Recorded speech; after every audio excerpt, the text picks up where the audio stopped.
Hello, welcome back to channel Sathya here. இன்னைக்கு நம்ம சேனலில் ரொம்ப நாள் கழிச்சு ஒரு ப்ரெக்னென்சி ரிலேட்டட் கண்டென்ட் தான். ஸோ தமிழில் பார்த்துருந்தாவே தெரிஞ்சிருக்கும். மெட்டர்னிட்டி லீவ் பற்றி நான் வந்து ஷேர் பண்ணணும், என்னோட எக்ஸ்பீரியன்ஸ் ஷேர் பண்ண நான் ரொம்ப நாளாக நினச்சிட்டே இருந்தேன். இப்போ இது ஷேர் பண்ணுறதுக்கான ரீசன் வந்து ரீசெண்டாக என்னோடய ஃப்ரெண்ட்ஸ் வந்து கப்புள் ஆஃப் தெம் ஒரு மெட்டர்னிட்டி லீவ். ஸோ அவங்க கூட பேசும்போது கேஷுவலாக பேசும்போது கூட அவங்க நிறைய வந்து அவங்களுக்குன்னு ஒரு ஸ்ட்ரெஸ் இருக்கும்ல அந்த மெட்டர்னிட்டி லீவில் வந்து யூட்டிலைஸ் பண்ணுறப்போ. ஸோ அதை பற்றியே வந்து பேசிட்டே இருக்கும்போது வந்து எனக்கு தோணுச்சு இது நம்ம ஷேர் பண்ணணும் அப்படின்னு. ஏன்னா நம்ம சேனலில் வந்து ப்ரெக்னென்சி ரிலேட்டட் கண்டென்ட் வந்து விரும்பி பார்க்குறவங்க நிறைய பேர் இருக்கிறீங்க. ஸோ நீங்கள் வந்து மெட்டர்னிட்டி லீவில் ஆல்ரெடி இருக்கலாம், இல்லை வந்து இதுக்கு மேலே வந்து அவைல் பண்ண போகலாம், இல்லை வந்து நீங்கள் ப்ரெக்னென்சி பிளான் பண்ணுறவங்களா இருந்தாலும் உங்களுக்கு வந்து இது ஹெல்ப்ஃபுல்லாக இருக்கும். So if you are interested, you can further watch this video, else you can skip this video here. Okay, without getting delay, let's get into the pregnancy content. கண்டினியூஸாக வாட்ச் பண்ணுறவங்களுக்கு தெரிஞ்சிருக்கும். என்னோட இனிஷியல் மந்த்தே வந்து காம்ப்ளிகேஷன்ஸில் தான் ஸ்டார்ட் ஆச்சு. நான் வந்து admit பண்ண வேண்டியதாக இருந்தது. So I had to reveal my pregnancy early to my manager. And then in my 5th month அஃபிஷியலாக நான் ஒரு மெயில் போட்டிருந்தேன் என்னோட மேனேஜர் அண்ட் தென் ஹெச்ஆர் இவங்களெல்லாம் லூப் பண்ணி வந்து இந்த மாதிரி ஒரு டென்டேட்டிவ் டேட்டில் வந்து நான் மெட்டர்னிட்டி லீவுக்கு போவேன் அப்படின்னு சொல்லி நான் இன்ஃபார்ம் பண்ணியிருந்தேன். Also giving a class like in case ஏதாவது எமர்ஜென்சி இருந்துச்சுன்னா வந்து முன்னாடியே கூட அவைல் பண்ணுற சான்சஸ் இருக்கும் அப்படின்னு வந்து ஒரு ஃபார்மல் மெயில் வந்து போட்டிருந்தேன். பட் தென் நோ ஃபர்தர் அதுக்கப்புறம் வந்து ஒரு 6 month எனக்கு ஒரு காம்ப்ளிகேஷன் இருந்தனால வந்து ஒரு லாங் லீவ் போக வேண்டியதாக இருந்தது. ஸோ என்னோட கேஸில் என்னென்னா வந்து I was an individual contributor to the client from my parent company. So obviously it will impact. நான் வந்து லாங் லீவ் போகிறேன்னா வந்து அது இம்பேக்ட் ஆகும் இல்லையா. அதனால் வந்து நான் கொஞ்சம் ஏர்லியாகவே இன்ஃபார்ம் பண்ணலாம் அப்படின்னு சொல்லி கிளியராக வந்து இன்ஃபார்ம் பண்ணலான்னு வந்து மென்ஷன் பண்ணியிருந்தேன். ஸோ அகெயின் நான் ஒரு 2 months வந்து லாங் லீவ் போயிருந்தேன் due to my complications. And thankfully என்னோட மேனேஜர் வந்து அதுக்கு சப்போர்ட் பண்ணியிருந்தாங்க. அண்ட் தென் ஒரு 8th month வந்து மறுபடியும் ஒர்க் பண்ணேன். 9th month மறுபடியும் நான் லீவ் போயிருந்தேன் ப்ரெக்னென்சி லீவுக்கு. ஸோ உங்களோட ஆர்கனைசேஷனில் வந்து உங்களோட மெட்டர்னிட்டி லீவ் பிளான் வந்து முதல்ல வந்து செக் பண்ணிக்கோங்க. நீங்கள் வந்து புதுசாக இப்போ ஜாயின் பண்ணுறீங்க அப்படின்னா இன்கேஸ் வந்து நீங்கள் இப்போ தான் ஜம்ப் பண்ணீங்க அப்படின்னா அதோட கண்டிஷன்ஸ் அண்ட் கிளாஸ் கூட நீங்கள் வந்து பார்த்து வச்சுக்கோங்க. ஏன்னா வந்து புதுசாக ஜாயின் பண்ணும்போது வந்து minimum 6 months or 4 months something like that அதை வந்து நீங்கள் ஃபுல்ஃபில் பண்ணியிருந்தால் தான் வந்து உங்களால் வந்து மெட்டர்னிட்டி லீவ் வந்து அவைல் பண்ண முடியும். அதெல்லாம் வந்து நீங்கள் முன்னாடியே செக் பண்ணி வச்சுக்கோங்க. ஸோ மெட்டர்னிட்டி பெனிஃபிட்ஸ் என்ன உங்கள் கம்பெனி சைட்லேருந்து அதுவும் பார்த்து வச்சுக்கோங்க. இன்சூரன்ஸ் பெனிஃபிட்ஸ் என்ன இருக்குதுன்னு அதுவும் வந்து பார்த்து வச்சுக்கோங்க. ஸோ இதெல்லாம் முடிஞ்சு நான் வந்து 9th month வந்து லீவ் எடுக்கிறேன். ஸோ இந்த 7th month 8th month இருக்கு இல்லையா. ஸோ 2 months வந்து நான் மெடிக்கல் லீவில் போயிருந்தேன் இல்லையா. ஸோ என்கிட்ட இந்த எல்லா பெய்ட் லீவ்ஸும் சிக் லீவ்ஸும் அண்ட் கேஷுவல் லீவ்ஸ் எல்லாத்தையும் நான் வந்து யூஸ் பண்ணிட்டேன். ஸோ பேசிக்லி வந்து என்னோடய லீவ்ஸ் வந்து 0 ஆகிடுச்சு. அதுக்கப்புறம் ஒரு 1 month வந்து பெய்ட் லீவ்ஸில் வந்து போயிருந்தேன். சேலரி இல்லாமல் வந்து ஒரு 1 month லீவ் வந்து எடுத்திருந்தேன். So basically I don't have any leaves. Okay, so 9th monthலேருந்து வந்து என்னோட மெட்டர்னிட்டி லீவ் வந்து ஸ்டார்ட் ஆகுது. எக்ஸாக்ட்லி வந்து 6 months என்னோட மெட்டர்னிட்டி லீவ். இந்த 6 months எப்படி கால்குலேட் பண்ணுவாங்கன்னா வந்து Saturday and Sunday inclusive.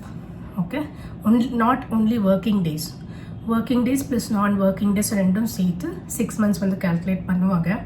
So பேபிலாம் பிறந்ததுக்கப்புறம் I sent a casual message to my team informing that baby got delivered and both me and baby is doing well அப்படின்னு சொல்லி ஒரு இன்ஃபர்மேஷன் வந்து கொடுத்துட்டு இருந்தேன். இப்போ இந்த 6 months எப்படி போச்சுன்னு சொல்கிறேன். டெலிவரி முடிஞ்ச உடனே வந்து ஒரு பேனிக் வந்து ஸ்டார்ட் ஆயிடுச்சு எனக்கு.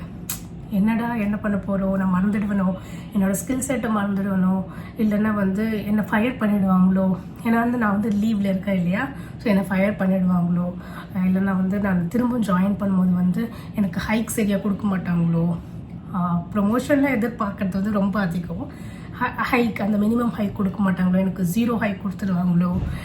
அதுக்கப்புறம் வந்து என்ன இந்த டைமில் வந்து அவங்களுக்கு வந்து ஆப்வியஸ்லி நான் மெட்டர்னிட்டி லீவில் போகிறேன்னா வந்து அவங்களால இன்கம் ஜென்ரேட் பண்ண முடியாதுல்ல இந்த ரிசோர்ஸ்னால. அதனால் என்னை ஃபயர் பண்ணிடுவாங்களோ, நான் முடிஞ்சு வந்து ஜாயின் பண்ணுறப்போ வந்து எனக்கு ஒரு நல்ல ப்ராஜெக்ட் கிடைக்காதோ, இல்லை நான் படித்ததெல்லாம் வந்து நான் மறந்துடுவணும். படித்ததெல்லாம் இந்த சென்ஸ் ஓகே நான் ஒர்க் பண்ணதெல்லாம் மறந்துடுவணும், நான் வந்து வேறு ஒரு கம்பெனிக்கு வந்து நான் ட்ரை பண்ணணும். இந்த மாதிரி நிறைய கொஸ்டின்ஸ், ஏகப்பட்ட கொஸ்டின்ஸ் வந்து என் மைண்ட்குள்ளே போயிட்டே இருந்தது. ஸோ டெலிவரி முடிஞ்சதுக்கப்புறம் I think you guys will agree with me. ஒரு சின்ன விஷயம் கூட ரொம்ப மேக்னிஃபைடாக பார்ப்போம் நம்ம. ஒரு சின்ன விஷயம் கூட நம்மளை வந்து ப்ரோவோக் பண்ணோம். ஸோ அந்த டென்ஷனில் அந்த ஒரு ப்ரெஷரில் வந்து இதுவும் வந்து ஒரு ஆட் ஆன் ப்ரெஷராக இருந்துச்சு. ஸோ போஸ்ட் டெலிவரி என்னோடய வீடியோஸ்லாம் பார்த்துருந்தா தெரிஞ்சுக்கணும். நான் காலையில் எழுந்தெல்லாம் வந்து ப்ரஷ் அப் பண்ணுறேன், ஸ்கில்ஸ் அப்டேட் பண்ணுறேன், அப்படிலாம் வந்து பண்ணிட்டு இருந்தேன். இப்போ நான் ரீஜாயின் பண்ணல. ரீஜாயின் பண்ணி எனக்கு 6 months ஆயிடுச்சு. So I think I am in the right position to tell you are to advice you what you can do it during the maternity leave. So நான் நினச்ச மாதிரி எதுவும் வந்து அந்த மாதிரிலாம் நடக்கலை. ஸோ பேசிக்லி 6 months கழிச்சு நீங்கள் வந்து ரீஜாயின் பண்ணுறப்போ கண்டிப்பாக உங்களோட ஆர்கனைசேஷனுக்கு தெரிஞ்சிருக்கும். நீங்கள் வந்து பேக் ஃப்ரம் மெட்டர்னிட்டி லீவ், நீங்கள் வந்து ஒரு லாங் கேப்க்கு அப்புறம் நீங்கள் ஜாயின் பண்ணுறீங்கன்ற ஒரு காஷன் வந்து அவங்களுக்கு கண்டிப்பாக இருக்கும். ஸோ ஆப்வியஸ்லி உங்களுக்கு வந்து ஒரு ஒர்க் ஃப்ரம் ஹோம் ப்ராஜெக்ட் வந்து அலோகேட் பண்ண ட்ரை பண்ணுவாங்க. இன்கேஸ் அவங்க பண்ணலைனாலும் நீங்கள் வந்து ரிக்வெஸ்ட் பண்ணுங்கள். நான் மெட்டர்னிட்டி லீவில் இருக்கும்போது என்னோடய 5th month 5 months முடிஞ்சதுக்கப்புறம் அப்போவே என்னோடய மேனேஜருக்கு வந்து மெயில் போட்டிருந்தேன். லைக் நான் வந்து என்னோடய மெட்டர்னிட்டி லீவை வந்து எக்ஸ்டெண்ட் பண்ணலை, நான் வந்து இந்த டைமில் வந்து கரெக்டாக ஜாயின் பண்ண போகிறேன் அப்படின்னு சொன்ன உடனே வந்து they also started looking projects for me. So நான் வந்து மெட்டர்னிட்டி லீவ் முடிஞ்ச உடனே நான் ஜாயின் பண்ண உடனே வந்து என்னை கிளையண்ட்டில் வந்து அலோகேட் பண்ணிட்டாங்க 1 weekல. Because I kept them informed earlier. So நீங்கள் வந்து எப்படி பிளான் பண்ணிக்கலான்றது ஐடியாக்காக தான் வந்து இதெல்லாம் ஷேர் பண்ணுறேன். ஸோ அன்னெசரியாக தெரிஞ்சிச்சுன்னா வந்து தயவு செஞ்சு இதெல்லாம் வந்து ஸ்கிப் பண்ணிவிடுங்க. நீங்கள் நினைக்கிற மாதிரி நீங்கள் எதுவும் ஸ்கில் செட்லாம் மறக்க மாட்டீங்க. உங்களுக்கு அவ்வளோ பயம் இருந்துச்சுன்னா பீஸ்ஃபுல்லாக ஒரு 4-5 months போகட்டும். லாஸ்ட் 1 month மட்டும் லேசாக வந்து ப்ரஷ் அப் பண்ணிக்கோங்க. உங்களோட ஸ்கில் செட்டு, உங்களோட ஒர்க், நீங்கள் இது வரல என்னெல்லாம் ஒர்க் பண்ணிங்கன்னு சும்மா அப்படியே கிளான்ஸ் பார்த்துக்கோங்க. ஜஸ்ட்டு ஜாயின் பண்ண 1 month தான். அந்த 1 month வந்து கொஞ்சம் வந்து அந்த டைம்க்குலாம் அட்ஜஸ்ட் பண்ணுறதுக்கு, பேபி இருக்கிறதுனால வந்து you obviously have to take care of baby. உங்களோட மைண்டில் அதிலே தான் போயிட்டு இருக்கும். பட் நீங்கள் வந்து அதோட வந்து சைட் பை சைட் வந்து இதெல்லாம் ப்ரெஷ் அப் பண்ணி வச்சுக்கிட்டிங்கன்னா வந்து அந்த 1 month நீங்கள் ஃபஸ்ட்டு ஜாயின் பண்ண 1 month வந்து உங்களுக்கு கொஞ்சம் கஷ்டமாக இருக்கும். அதுக்கப்புறம் நீங்களே வந்து அடாப்ட் பண்ணிவிடுவாங்க. நீங்கள் இதுக்கு முன்னாடி எப்படி ஒர்க் பண்ணீங்களோ அதே அளவுக்கு, இன்னும் சொல்ல போனால் வந்து அதை விட ஃபோக்கஸ்டாக கூட உங்களால் ஒர்க் பண்ண முடியும். ஏன்னு சொல்கிறேன், நீங்கள் ஒரு பெரிய கேப் எடுத்தீங்களே, அந்த கேப் எடுத்தனால இப்போ வந்து எப்போ நம்மளுக்கு ஒர்க் வரும், நம்ம எப்போ ஒர்க் பண்ணணும், நம்ம எப்படி ப்ரூவ் பண்ணணும், அப்படி தான் வந்து நம்மளோட தாட் ப்ராசஸ் இருக்கும். ஸோ அதனால் சொல்லிட்டு நீங்கள் அதை நினச்சிலாம் வந்து பேனிக் பண்ணாதீங்க. அண்ட் செகண்ட்லி, நம்மளை கம்பெனி விட்டு எடுத்துடுவாங்களோ அப்படிலாம் வந்து என்ன மாதிரி ஓவர் திங்க் பண்ணாதீங்க. இத்தனைக்கும் நான் ஒரு நல்ல ஆர்கனைசேஷனில் தான் ஒர்க் பண்ணேன். இருந்தாலும் எனக்கு அந்த பயம் இருந்தது. நீங்கள் அதை பற்றிலாம் யோசிக்கவே தேவையில்லை. ஏன்னா it is violating the rules, right?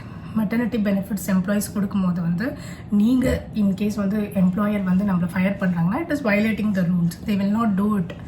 அவ்வளோ ஈஸியெல்லாம் நம்மளை வந்து ஃபயர் பண்ண மாட்டாங்க. ஸோ அதை பற்றிலாம் வந்து நீங்கள் ஓவர் திங்க் பண்ண தேவையில்லை. டாக்கிங் அபவுட் ஹைக், சில companies, it depends on the companies. Again என்னோட ஆர்கனைசேஷனில் வந்து நான் மெட்டர்னிட்டி லீவ்லேருந்து வந்தாலும் எனக்கு வந்து அவ்வளோ 0% ஹைக்லாம் கொடுக்கல. ஒரு நல்ல ஹைக் தான் வந்து கொடுத்துருந்தாங்க. நான் எக்ஸ்பெக்ட் பண்ணாத ஒரு ஹைக் பர்சன்டேஜ் வந்து எனக்கு கொடுத்துருந்தாங்க. நான் எக்ஸ்பெக்ட் பண்ணாத போனஸும் வந்து எனக்கு கொடுத்தாங்க. இனிஷியலாக வந்து ப்ரெக்னென்சி பிளான் பண்ணுறப்போ நானும் நினச்சிருந்தேன் மெட்டர்னிட்டி லீவ்லாம் முடிச்சு நான் வந்து 6 months இல்லாமல் ஒரு 8-9 months வந்து எடுத்துக்கிற மாதிரி, ஒரு 3 months வந்து பெய்ட் லீவில் போகிற மாதிரி தான் வந்து நான் பிளான் பண்ணியிருந்தேன். பட் என்னோடய காம்ப்ளிகேஷன்ஸ்னால வந்து என்னோடய ப்ரெக்னென்சிலேயே நான் ஒரு 2 months அவைல் பண்ணனால வந்து நான் அதை வந்து யூஸ் பண்ணிக்கல. ஸோ மறுபடியும் வந்து என்னால் வந்து பீஸ்ஃபுல்லாக வந்து லீவ் வந்து எடுத்துக்க முடியல. ஸோ உங்களுக்கு ஒரு வேளை வந்து லீவ் பேலன்ஸ்லாம் இருந்துச்சுன்னா வந்து கம்ப்ளீட்டாக வந்து அவைல் பண்ணிக்கோங்க. நீங்கள் இன்னும் ஒரு 2-3 months கூட எக்ஸ்ட்ராவாக எடுத்துக்கோங்க. If you think like you need a longer gap, you can definitely avail it. Your work can wait for you. The leave gap வந்து you will have to recoup completely. You will have to recover. நீங்கள் mentally physically வந்து recover பண்ணணும். அதை மேலே மட்டும் வந்து 100% focus பண்ணுங்கள். நீங்கள் ஒர்க் பற்றி இல்லைன்னா வந்து coming back to the work அதை பற்றி வந்து ரொம்ப வந்து யோசிக்க தேவையில்லை. your project will be there for you, your work will be there for you. If not this company, there will be other companies to take you. So அதை பற்றி வந்து ரொம்ப யோசிக்க வேணான்னு வந்து நான் உங்களுக்கு சொல்லணும்னு நினச்சிருந்தேன். ஏன்னா வந்து அதெல்லாம் நிறைய யோசிச்சு ஸ்ட்ரெஸ்ட் ஆகி என்னால் வந்து ஹாப்பியாக அந்த மெட்டர்னிட்டி லீவில் வந்து இருக்கவே முடியல. ஸோ அதனால தான் வந்து இது உங்களுக்கு வந்து நான் ஷேர் பண்ணணும்னு நினச்சிருந்தேன். நான் மெட்டர்னிட்டி லீவ் முடிஞ்சு நான் கம்பெனி ஜாயின் பண்ணுறப்போ எனக்கே வந்து அவ்வளோ சர்ப்ரைசிங்காக இருந்துச்சு. இதுக்காக நான் இவ்வளோ யோசித்தேன், இதுக்காக நான் இவ்வளோ வந்து அவ்வளோ வரீடாக நான் இருந்தேன் இந்த 6-7 months அப்படின்லாம் வந்து எனக்கு தோணுச்சு. அந்த கேப்பில் முடிகிறப்போ நம்மளுக்கே தோணும், ஐயோ இப்படியே இருந்துடலாமா, ஒர்க் பண்ண தேவையில்லை அப்படின்னு ஒரு பக்கம் நம்ம மைண்ட் வந்து சொல்லும். என்னோடய பர்சனல் சஜஷன் வந்து நம்மளுக்கு வந்து இந்த டிகிரி ஈஸியாக கிடைக்கல, அந்த ஜாப் நம்மளுக்கு அவ்வளோ ஈஸியெல்லாம் கிடைச்சிருக்காது. ஸோ ட்ரை பண்ணுங்கள், ஒரு அட்லீஸ்ட் ஒரு 6 months ட்ரை பண்ணுங்கள். அதுக்கப்புறம் உங்களுக்கே பழகிடும். அப்போ கூட உங்களுக்கு வந்து இல்லை முடியல அப்படின்னா வந்து you can obviously take your personal கால்னும். இந்த மெட்டர்னிட்டி லீவில் வந்து அவங்களோட குழந்தைய வந்து நீங்கள் விட்டு பழகணும் அப்படின்னு வந்து என்னோட பர்சனல் ஒப்பீனியன். இதுக்கு வந்து கான்ட்ரடிக்டரியான ஒப்பீனியன்ஸ் இருக்கும், ஆப்வியஸ்லி இருக்கும். நான் வந்து எனக்கு நானே நிறைய சொல்லிக்கிட்டது வந்து ப்ரொடெக்டிவாக இருக்கக்கூடாது அப்படின்னு. என்னோட பேரண்ட்ஸ் கிட்ட வந்து நிறைய வந்து விட்டு வச்சுருந்தேன். என்னோட சிஸ்டர்கிட்ட, நீஸ்கிட்ட, எல்லாருக்கிட்ட, இந்த 5 பேர் இருக்காங்கன்னா இந்த 5 பேர்கிட்ட என் குழந்தை வந்து நான் வெளியில் போகிறேன், இன்கேஸ் வந்து நான் ஆஃபீஸ்க்கு வந்து கூப்பிட்றேன், ஒரு 2-3 days நான் போகணுன்னா கூட அவள் வந்து மேனேஜ் பண்ணுறவான்ற தைரியம் வந்து இன்றைக்கி எனக்கு இருக்குது. அதுக்கு ரீசன் வந்து மெட்டர்னிட்டி லீவ்லேயே வந்து கொஞ்சம் கொஞ்சமாக நம்ம வந்து அவங்களோட விடணும். எனக்கு நானே நிறைய சொல்லிக்கிட்டது வந்து ப்ரொடெக்டிவாக இருக்க வேணான்னு. ஈவன் நானும் என் ஹஸ்பண்ட் டிஸ்கஸ் பண்ணும்போது அதுதான் வந்து நாங்கள் பேசி வச்சுருந்தோம். 2 பேருமே ஒர்க் பண்ணுறோம். ஐ நோ இந்த 2 years வந்து ரொம்ப க்ரூஷியல் பேபிக்கு. நம்ம மதர்ஸ்கிட்ட எவ்வளோ ப்ரொடெக்டிவாக, எவ்வளோ வந்து அந்த பாண்டை வந்து க்ரியேட் பண்ணுறதுக்கு அந்த பேபி வந்து நம்மளோட டைம் ஸ்பெண்ட் பண்ணுறது எவ்வளோ முக்கியமோ அந்தளவுக்கு கிராண்ட் பேரண்ட்ஸ் கிட்ட அவங்க டைம் ஸ்பெண்ட் பண்ணுறது ரொம்ப முக்கியம். ஸோ சுற்றி ஒரு 5-6 பேர் இருக்கிறாங்கன்னா வந்து அவங்க ரொம்ப ஈஸியாக வந்து ரொம்ப அஃபெக்ஷனட்டாக நல்லா வந்து க்ரோ ஆவாங்கன்றது வந்து என்னோட பிலீஃப். ஏன்னா நாங்களும் அப்படி தான் வளர்ந்தோம். ஸோ எங்களெல்லாம் வளர்த்தவங்களுக்கு வந்து என் குழந்தைய வளர்க்க தெரியாதா அப்படின்றது வந்து என்னோட பர்சனல் ஒப்பீனியன். அது இப்போ இருக்கிற நியூ மாம்ஸ் பார்க்கும்போது வந்து ஆப்வியஸ்லி எனக்கு கூட அப்படி தான் இருக்குங்க. நானும் ஃபர்ஸ்ட் வந்து அப்படி தான் இருந்திருந்தேன். ரொம்ப ஓவர் ப்ரொடெக்டிவாக. ஒரு சின்ன ஏதாச்சும் லேசாக ஒரு இன்ஃபெக்ஷன் வந்தாலும், ரேஷ் வந்தாலும், இல்லை என்ன குழந்தைங்க என்ன இப்படி வச்சுக்கிறேன், என்ன இப்படி பார்க்குறேன் அப்படின்னு வந்து நானும் ரொம்ப பதறி அவங்களையும் பதட்டமாக்கி இந்த மாதிரிலாம் நானும் பிஹேவ் பண்ணியிருக்கிறேன். பிஹேவ் இன்றைக்கும் நான் பண்ணுறேன். பட் எனக்கு நான் நிறைய சொல்லிக்கிறது வேணாம், அந்தளவுக்கு வேணாம். நம்மளை பார்த்தவங்களுக்கு அவங்கள பார்க்க தெரியும் அப்படின்றது வந்து இந்த மாதிரி சப்போர்ட் சிஸ்டம் வந்து மெட்டர்னிட்டி லீவில் வந்து பில்ட் பண்ணி வச்சுக்கோங்க. ஸோ இதுதான் வந்து நான் உங்ககிட்ட ஷேர் பண்ணணும்னு நினச்சிருந்தேன். உங்களுக்கு வேறு ஏதாச்சும் மெட்டர்னிட்டி லீவுக்கு ரிலேட்டடான குவைரிஸோ இல்லை வேறு ஏதாவது என்னோட எக்ஸ்பீரியன்ஸில் என்ன நினச்சின்னு நீங்கள் தெரிஞ்சுக்கணும்னு நினச்சிங்கன்னா வந்து கமெண்ட் செக்ஷனில் மென்ஷன் பண்ணுங்கள். அதுக்கு வந்து நான் ரெஸ்பாண்ட் பண்ணுறேன். Thank you. It is the next video. By.